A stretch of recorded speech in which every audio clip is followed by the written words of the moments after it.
Bismillahirrahmanirrahim. Alhamdulillah rabbil alamin. Wassalatu wassalamu ala asyrafil anbiya wal mursalin Sayyidina Muhammadin wa ala alihi wa sahbihi ajma'in. Qala al-musannif al-imam Abu Hamid al-Ghazali rahimahullah wa nafa'ana bi ulumihi fid dharain amin.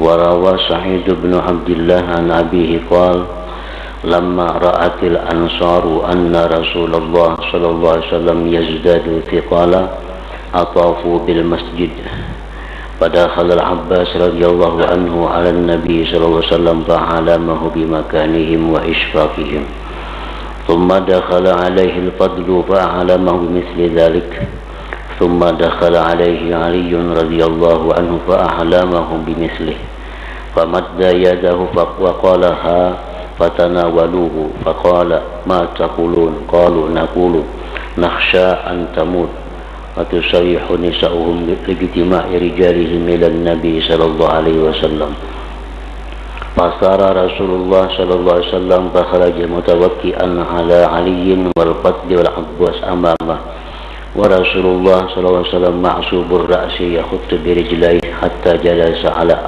asfali mirfatin minal mimbar wa saban nas ilaihi fahamidallah wa asna alaihi wa qala ila akhir. Makna kalam Imam Al-Ghazali rahimahullah nafa'ana bi ulumi. Sa'id bin Abdullah meriwayatkan dari ayahnya, ia berkata ketika orang-orang Ansar melihat bahwa Rasulullah sallallahu alaihi wasallam bertambah berat sakit beliau. Orang Ansar manakala mengetahui bahwa sakit Rasulullah sallallahu alaihi wasallam itu makin parah, maka mereka berkeliling di Masjid Nabawi. Lalu Al-Abbas radhiyallahu anhu, paman Rasulullah sallallahu alaihi wasallam, masuk kepada Rasulullah sallallahu alaihi wasallam. Lantas ia Abbas memberitahukan kepada beliau Rasulullah sallallahu alaihi wasallam akan tempat mereka dan kasih sayang mereka terhadap Rasulullah sallallahu alaihi wasallam. Artinya Abbas masuk memberitahu Nabi bahwa orang-orang Ansar berkeliling di sekitar masjid dan mereka merasa sedih, mereka merasa kasihan dengan engkau wahai Rasulullah. Kemudian Al-Fadl radhiyallahu anhu, ini anaknya Abbas, masuk kepada beliau Rasulullah sallallahu alaihi wasallam. Lalu si Fadl ini memberitahukan kepada Rasulullah sallallahu alaihi wasallam seperti itu. Fadl masuk kepada Rasulullah memberitahu pula kepada Rasulullah bahwa manusia memenuhi sekeliling masjid, mereka sedih, mereka kasihan melihat engkau wahai Rasulullah. Kemudian Ali radhiyallahu anhu masuk kepada beliau, lalu ia memberitahukan kepada beliau seperti itu. Ali pun masuk kepada Rasulullah mengabarkan bahwa di sekitar masjid dipenuhi oleh orang-orang Ansar, mereka sedih, mereka kasihan kepada engkau wahai Rasulullah. Maka beliau Rasulullah sallallahu alaihi wasallam memanjangkan tangannya dan bersabda ini. Lalu mereka mengangkat tangan Rasulullah sallallahu alaihi wasallam. Maka beliau bersabda, "Ma taqulun?" Artinya apa yang kamu katakan kepada orang-orang yang ada di sekeliling masjid itu? Apa yang telah kamu sampaikan kepada mereka, wahai Ali, wahai Abbas, wahai Fadl? Mereka menjawab, kami mengatakan kepada mereka, kami takut bahwa engkau wafat, wahai Rasulullah. Dan perempuan-perempuan Ansar berteriak-teriak karena berkumpulnya laki-laki kepada Nabi sallallahu alaihi wasallam. Maka Rasulullah sallallahu alaihi wasallam bangun lalu keluar menuju masjid dengan berpegang atas Ali radhiyallahu anhu dan Al-Fadl radhiyallahu anhu dan Al-Abbas radhiyallahu anhu di hadapan beliau. Nanti kita dipapah oleh dua orang sepupu beliau, Sayyidina Ali, Sayyidina Al-Fadl, dan di muka beliau ada paman Abbas radhiyallahu anhu. Sedang Rasulullah sallallahu alaihi wasallam dibalut kepala beliau. Nabi kita berikat kepala. Itu biasa untuk orang yang sakit kepala, dijaret kepala. Nah, Nabi kita demikian keluar rumah menuju masjid dalam keadaan diikat kepala Sidin. Beliau melangkah dengan kedua kakinya sehingga duduk di atas tangga mimbar yang paling bawah, dan manusia berkumpul kepada beliau.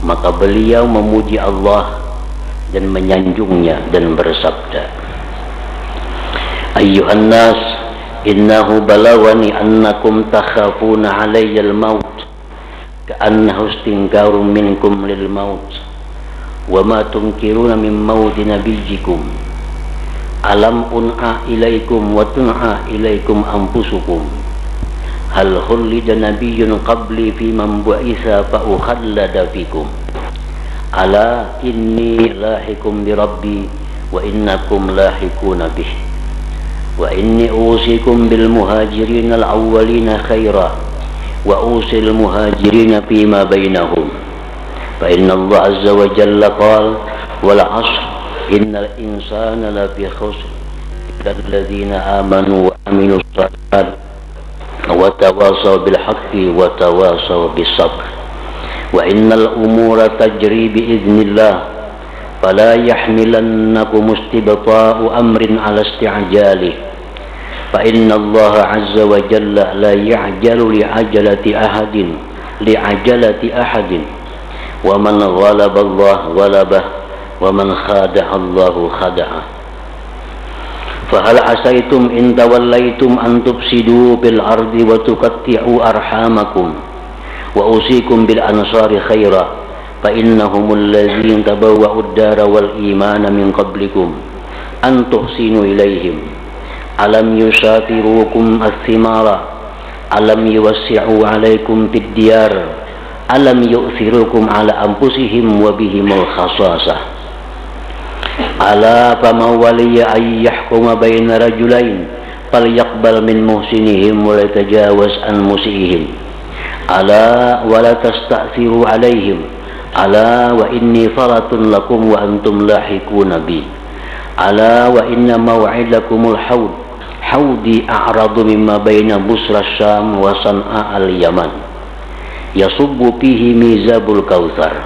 ma'uhu ashaddu bayadan minal laban wa alyanu minaz zabad wa ahla minas syahad faman shariba minhu lam yazma' abada hasbahu al-lu'lu' wa bathahu al-misku man hurimahu fil mawqif gada hurimal khaira kullah ala faman ahabba ayyaridahu alayya gadan falyakfuf lisanah wa yadahu illa mimma yanbaghi faqala al-Abbas ya Nabi Allah awsi bi Quraisy faqala innama usi bi hadzal amri Quraisyan wan nasu tab'un li Quraisyin birruhum li birrihim wa fajiruhum li fajirihim fastawsu ala Quraisyin bin nasi khaira ya ayyuhan nas inna adh-dhunuba tughayyiru an-ni'am wa tubaddilu al-qisam fa idza barra an-nas barrahum a'immatuhum wa idza fajara an-nas aquhum qala Allah ta'ala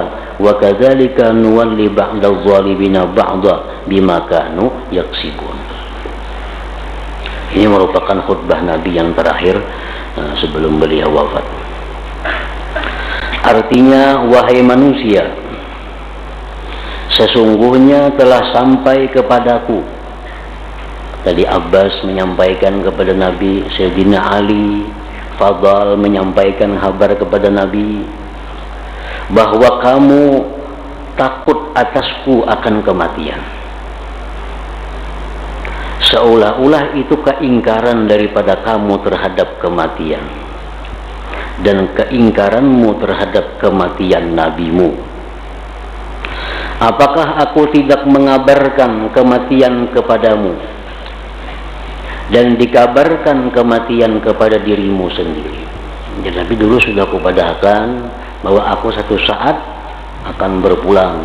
Sudah kusampaikan bahwa aku satu saat akan kembali kepada Allah. Adakah kekal seorang nabi sebelumku di antara orang yang diutus? Ujar nabi kita, adakah nabi-nabi dahulu itu yang kekal? Lalu aku dikekalkan di tengah-tengah kamu. Artinya jakanya ada nabi dulu yang kekal, aku pun kekal juga. Tapi karena nabi-nabi dulu sudah kembali kepada Allah, aku pun akan kembali pula kepada Allah. Perhatian, sesungguhnya aku akan bertemu dengan Tuhanku, dan sesungguhnya kamu juga akan bertemu dengannya. Dan sesungguhnya aku berwasiat kepadamu dengan orang-orang muhajirin yang pertama, muhajirin al-awwalin, orang-orang muhajirin yang angkatan pertama seperti Abu Bakar dan lain-lainnya. Itu orang yang hijrah yang awal. Dan aku berwasiat kepada orang-orang muhajirin yang lainnya pada apa yang diantara mereka. Sesungguhnya Allah Azza wa Jalla berfirman, demi masa sesungguhnya manusia berada dalam kerugian kecuali orang-orang yang beriman dan mengerjakan amal saleh dan nasihat menasihati supaya mentaati kebenaran, dan nasihat menasihati supaya menetapi kesabaran. Artinya seluruh manusia itu berada dalam kerugian kecuali orang-orang yang beriman dan yang bertakwa kepada Allah. Hanya itu yang tidak mengalami kerugian. Sesungguhnya segala perkara itu berlaku dengan izin Allah. Apapun perkara itu, baik nikmat, baik bala, baik taat, baik maksiat, baik iman, baik kafir, nah, semua perkara itu berlaku dengan izin Allah. Maka janganlah mendorong kamu oleh lambatnya suatu perkara atas menyegerakannya. Nah, jangan menyegerakan sesuatu yang belum sampai saatnya. Nah, jangan menyegerakan sesuatu yang belum sampai saatnya. Orang misalnya mati, menyegerakan kematian itu bukan satu kebaikan, tapi sesuatu yang sangat dosa di sisi Allah. Orang yang menyegerakan kematian, misalnya minum obat supaya lakas mati, atau yang membunuh dirinya supaya lakas mati, nah itu sesuatu kemaksiatan. Janganlah mendorong kamu oleh lambatnya suatu perkara atas menyegerakannya. Sesungguhnya Allah Ta'ala tidak menyegerakan sesuatu apapun karena ketergesakan seseorang. Kalau sudah Allah menentukan bahwa itu terjadi tanggal sekian, siapapun yang menyegerakan, Allah kadang akan menyegerakannya. Barang siapa melawan Allah, niscaya Allah mengalahkannya. Dan barang siapa menipu Allah, niscaya Allah membalas tipuannya. Niscaya Allah menipunya. Arti menipunya membalas tipuannya itu. Wa makaru wa makarallah wallahu khairul makirin. Wa makaru wa makarallah. Nah, mereka memperdaya akan Allah. Allah pun balik memperdaya mereka. Wallahu khairul makirin, dan Allah sebaik-baik yang memperdaya. Kadang-kala kita hendak membuli Allah Ta'ala, kadang-kala kita hendak memintari Allah Ta'ala, memperdaya Allah Ta'ala. Allah memperdaya mereka, dan perdaya Allah jauh lebih baik daripada perdaya mereka. Nah, barang siapa menipu Allah, menipu Allah ini umum, artinya siapa yang menipu Allah, menipu Nabi, Nabiullah, menipu Rasulullah itu menipu Allah, menipu aulia Allah itu menipu Allah, menipu orang-orang saleh sama dengan menipu Allah. Dan barang siapa menipu Allah, niscaya Allah menipunya. Artinya niscaya Allah akan membalas tipuan itu. Dan tipuan Allah pasti lebih baik. Maka apakah kiranya jikalau kamu berkuasa, kamu akan membuat kerusakan di muka bumi? Maka apakah kiranya jika kamu berkuasa, kamu akan membuat kerusakan di muka bumi? Membuat kerusakan di muka bumi itu contohnya seperti meresmikan, melegalkan perkara-perkara yang munkar. Nah, itu berbuat kerusakan di muka bumi. Mengadakan perihal perkara-perkara yang munkar, membangun sesuatu gedung yang sifatnya munkar, itu berbuat kerusakan di muka bumi. Jadi berbuat kerusakan di muka bumi ini jangan hanya diartikan orang menabang kayu, jangan hanya diartikan orang membabat hutan. Nah, itu merusak bumi. Tapi yang lebih merusak bumi lagi adalah melegalkan, membiarkan suatu kemaksiatan yang terjadi di muka bumi. Itu lebih merusak daripada orang yang membabat hutan, mengambil kayu-kayu hutan itu.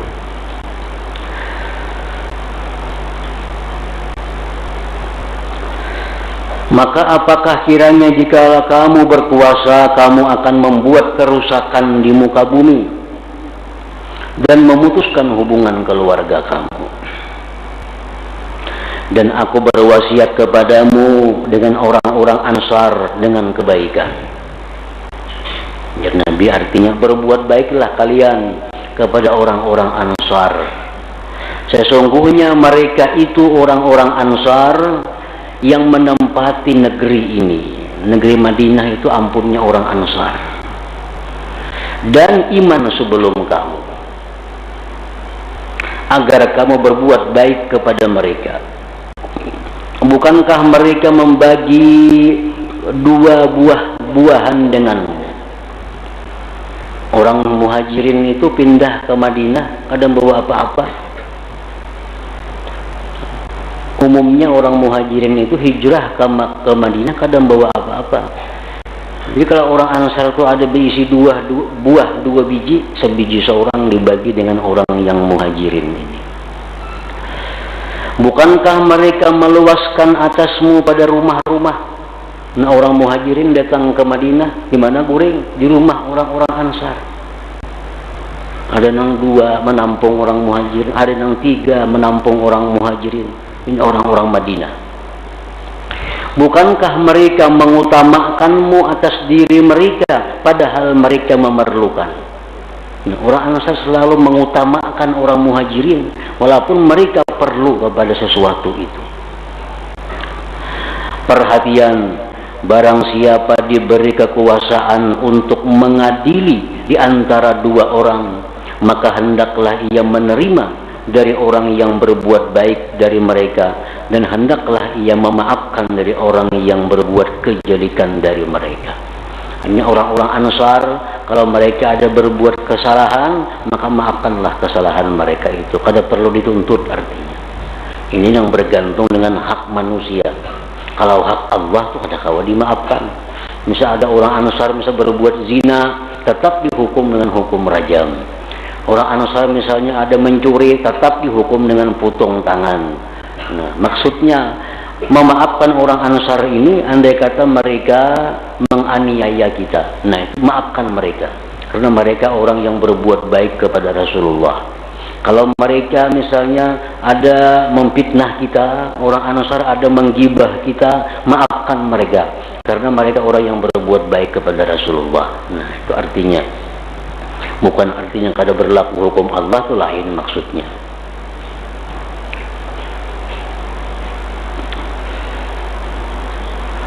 Ingatlah, janganlah kamu mengutamakan diri sendiri terhadap mereka. Nah, Nabi suruh bahwa mereka agar selalu mengutamakan orang Ansar. karena mereka mengutamakan Rasulullah. Ingatlah sesungguhnya aku mendahuluimu, dan Nabi, aku mendahului kalian bertemu kepada Allah, dan kamu akan menyusul kepadaku. Ingatlah sesungguhnya tempat perjanjianmu adalah telaga. Karena aja Nabi kita bertamu aja kena di padang mahsyar. Di padang mahsyar itu ada telaga, telaga Nabi kita. Di situ beberapa telaga ada, di padang mahsyar ada telaga, di surga ada telaga. Nah, di padang mahsyar itu ada telaga. Telaga yang mana di tempat perjanjian berkumpulnya Nabi dengan umatnya. Jadi Nabi dan umatnya itu berkumpul di telaga itu.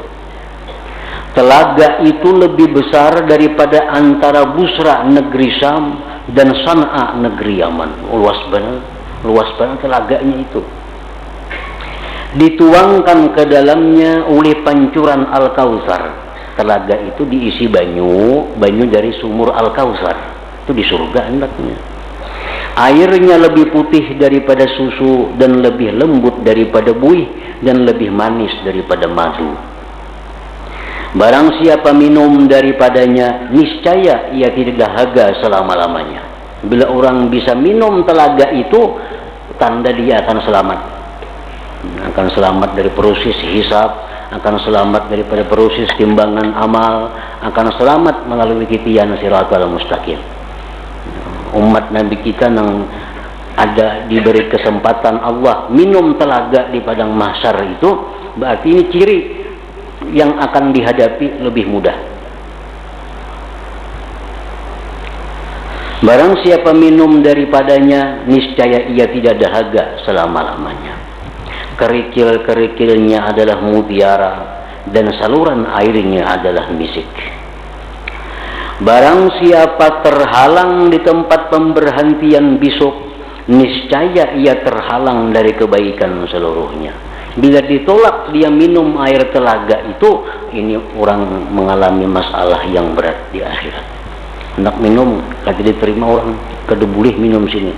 Nah, siapa yang kada kawa minum telaga, air telaga itu, maka orang ini akan dipalingkan dari kebaikan seluruhnya. Dia akan mendapati kesusahan hisab, mendapati kesusahan timbangan amal, mendapati keadaan yang susah waktu meniti siratal mustaqim.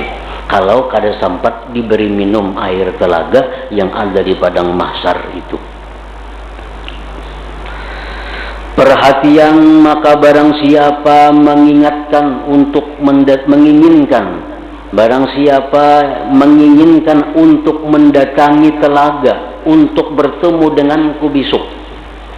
Jadi Nabi, siapa nah hendak bisa bertemu aku di padang mahsyar di telaga itu, maka hendaklah ia mencegah lidah dan tangannya dari apa yang tidak semestinya. Artinya lidah-lidah yang suka menzalim orang, tangan-tangan yang suka menzalim orang, itu akan ditegah bertemu Nabi di telaga itu. Yang suka menggunjing, suka memfitnah, suka menebar isu, nah itu orang-orang yang menzalim lidahnya, kada akan bisa datang ke telaga itu untuk bertemu Nabi.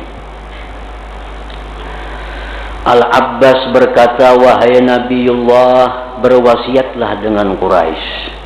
Tadi orang Ansar sudah pian padahkan ini. Nah sekarang Quraisy bang apa? Beliau bersabda, sesungguhnya aku berwasiat dengan perkara ini kepada orang-orang Quraisy. Dan manusia itu, manusia seluruh dunia, mengikuti orang-orang Quraisy. Yang baik dari mereka itu, yang baik dari mereka itu bagi yang baik dari mereka, yang zalim dari mereka itu bagi yang zalim daripada mereka. Artinya manusia tergantung dengan Quraisy. Quraisy ini suatu bangsa yang di dalamnya itu banyak cabangnya, banyak kabilah-kabilahnya, banyak bani-baninya. Seperti macam Abu Bakar, misal dari bani apa, Umar dari Bani Adi, Abu Bakar dari Bani Taim, Utsman dari Bani Umayyah, Nabi kita dari Bani Hashim. Itu semua orang-orang Quraisy. Banyak beratus-ratus bani-baninya itu. Sekumpulannya itu disebut orang Quraisy. Nah, jadi manusia itu tergantung dengan Quraisy. Karena Quraisy ini paling baik bangsa Arab. Orang Arab ini macam-macam, banyak yang lain pada Quraisy. Jadi di antara bangsa Arab ini yang paling baik itu bangsa Quraisy. Di Quraisy yang paling baik lagi adalah Bani Hashim. Bani Hashimnya baninya Nabi kita Shallallahu Alaihi Wasallam. Jadi ujar Nabi, wahai Quraisy, wahai bangsa Quraisy, manusia mengikuti kalian. Bila kalian baik, manusia akan baik. Bila kalian rusak, manusia pun akan rusak. Wahai manusia, sesungguhnya dosa-dosa itu dapat merubah kenikmatan-kenikmatan dan dapat mengganti pembagian-pembagian. Jadi karena dosa orang bisa jadi sengsara, karena dosa orang jadi sempit rezekinya, orang yang karena dosa bisa susah hidupnya. Nah, dosa-dosa itu dapat merubah kenikmatan-kenikmatan dan dapat mengganti pembagian-pembagian. Misalnya orangnya ditentukan oleh Allah sihat kalau dia kada berbuat dosa. Orang ini rezekinya murah kalau dia kada berbuat dosa. Orang ini menang kalau dia kada berbuat dosa. Jadi dosa itu bisa membawa kepada kecelakaan. Maka apabila manusia berbuat kebaikan, niscaya para imam mereka berbuat kebajikan kepada mereka. Kalau manusia ini baik, pemimpinnya pun akan baik. Dan apabila manusia berbuat zalim, niscaya mereka mendurhakai mereka. Kalau rakyatnya zalim, imamnya pun akan zalim. Kalau masyarakatnya ini masyarakat yang zalim, maka pemerintahnya pun pasti pemerintah yang zalim. Karena pemerintah diambil dari masyarakat. Kan yang jadi pemerintah ini asalnya masyarakat saja nih. Orang yang jadi pemerintah, orang jadi bupati, orang jadi gubernur, orang jadi camat, itu asalnya masyarakat. Nah, kalau masyarakat ini baik, pemimpin pun akan baik. Kalau masyarakatnya sudah zalim, pemerintahnya pun akan menjadi pemerintah yang zalim. Allah Ta'ala berfirman, dan demikianlah kami jadikan sebagian orang yang zalim itu menjadi teman bagi sebagian yang lain disebabkan apa yang mereka usahakan. Itu kadang kalau dipisah, masyarakat zalim, pemerintah jadi zalim. Pemerintah yang zalim berarti dari masyarakat yang zalim. Ibnu Mas'ud radhiyallahu anhu berkata bahwasanya Rasulullah sallallahu alaihi wasallam bersabda kepada Abu Bakar radhiyallahu anhu. Ujar Rasulullah, "Sal ya Abu Bakar." Bertanyalah kamu wahai Abu Bakar. Maka Abu Bakar radhiyallahu anhu bertanya, "Wahai Rasulullah, apakah ajal telah dekat? Apakah piannya sudah parakkah meninggalkan kami?" Rasulullah SAW bersabda, "Qaddanal ajal wa tadalla." Artinya ajal telah dekat dan telah berulur. Abu Bakar radhiyallahu anhu berkata, "Hendaklah memudahkan engkau wahai Nabiullah apa yang di sisi Allah.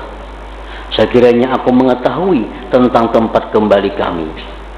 Rasulullah SAW bersabda, "Ilallah wa ila sidratil muntaha, thumma ila jannatil ma'wa, wal firdausil a'la, wal ka'sil awfa, wal rafiqil a'la, wal hazzi wal aisyil muhanna." Artinya, ujar Nabi, aku akan kembali kepada Allah, ke sidratil muntaha, kemudian ke surga al-ma'wa, dan surga firdaus yang tertinggi, gelas yang paling sempurna, teman yang tertinggi, keberuntungan dan kehidupan yang menyenangkan. Lalu Abu Bakar radhiyallahu anhu bertanya, "Wahai Nabiullah, siapa yang memandikan engkau? Kalau engkau wafat, siapa yang memandi pian ini?" Rasulullah SAW bersabda, rijalun min ahli baiti fal adna.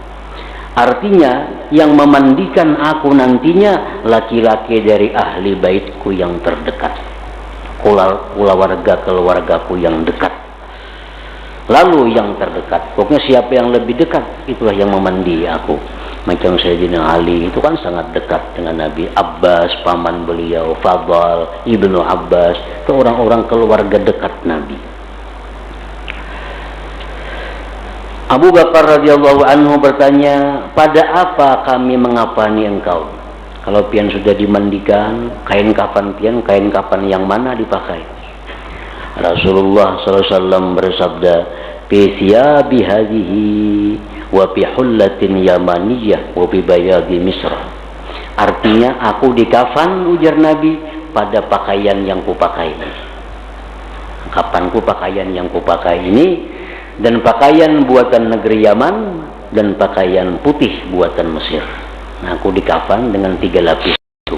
Satu pakaian yang kupakai, di lapis kedua pakaian buatan negeri Yaman, lapisan atas buatan Mesir. Abu Bakar radhiyallahu anhu bertanya, bagaimana salat kepada engkau daripada kami? Menyembahyangkan bang, kayak apa kina kami? Kalau pian habis umur, kayak apa menyembahyangkan? Abu Bakar radhiyallahu anhu bertanya, bagaimana salat kami kepada engkau dari kami? Dan kami menangis. Lalu beliau pun menangis, Nabi pun menangis. Kemudian bersabda, mahlan wa farallahu lakum wa jazakum an nabiyikum khaira. Idza ghasaltumuni wa kafantumuni fad'uni ala sariri fi baiti hadha ala syafiri qabri. ثم اخرجوا عني ساعة فإن أول من يصلي علي الله عز وجل هو الذي يصلي عليكم ملائكته ثم يأذن للملائكة الصلاة علي فأول من يدخل علي من خلق الله ويصلي علي جبريل ثم ميكائيل ثم إسرافيل ثم ملك الموت مع جنود كثيرة ثم الملائكة بأجمعها صلى الله عليهم أجمعين ثم أنتم تدخلوا علي أفواجا فصلوا علي أفواجا زمرة زمرة وسلموا تسليما ولا تؤذوني بتزكية ولا صيحة ولا رنة وليبدأ منكم الإمام وأهل بيتي الأدنى فالأدنى ثم زمر النساء ثم زمر الصبيان. Artinya, pelan-pelan, mudah-mudahan Allah mengampuni dosa-dosamu, ujar Nabi kepada Abu Bakar, dan memberi balasan kepadamu dari nabimu kebaikan. Apabila kamu telah memandikanku dan mengkafanku, maka letakkanlah aku di atas tempat tidurku ini, di atas tepi kuburku. Karena Nabi itu, Nabi dahulu pun dikubur di tempat di mana wafatnya. Kada boleh dipindah-pindah, di mana wafat di situ dikubur. Habis dimandikan, dikafan, dan Nabi andak aku di atas tempat tidur ini, di tepi kubur. Kemudian keluarlah daripadaku sesaat. Habis itu keluaran semuaan. Nang di rumah keluaran semuaan ya Nabi. Jangan ada yang bertinggal seorang jua pun di sini. Karena sesungguhnya yang pertama yang mensalatkan atasku adalah Allah Azza wa Jalla. Dialah yang salat memberi rahmat kepadaku dan para malaikat. Itu surah Ahzab. Kemudian dia mengizinkan kepada para malaikat untuk salat kepadaku. Maka yang pertama masuk kepadaku dari makhluk Allah dan salat kepadaku adalah malaikat Jibril. Kemudian malaikat Mikail menyembahyangkan beliau. Kemudian malaikat Israfil. Kemudian malaikatul maut, malaikat pencabut nyawa, beserta tentara yang banyak. Kemudian para malaikat seluruhnya. Mudah-mudahan Allah memberikan rahmat kepada mereka semuanya. Nah, habis itu ujar Nabi, kemudian kamu, nah hanya kalian masuk ke rumah.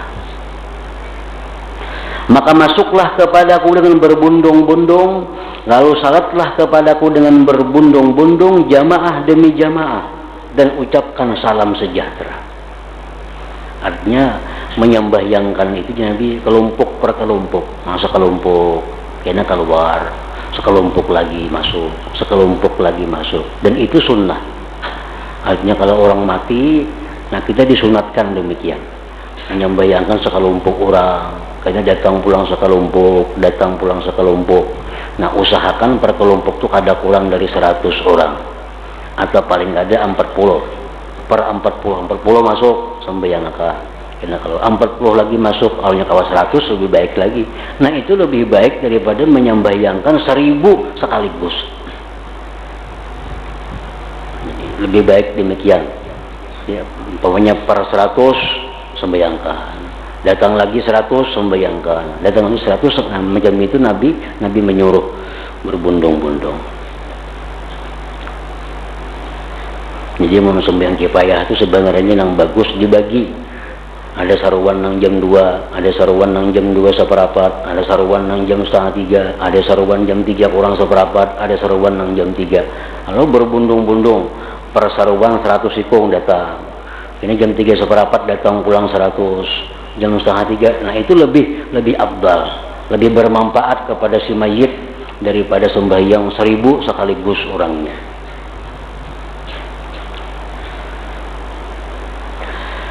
Dan janganlah kamu menyakitiku dengan mensucikanku,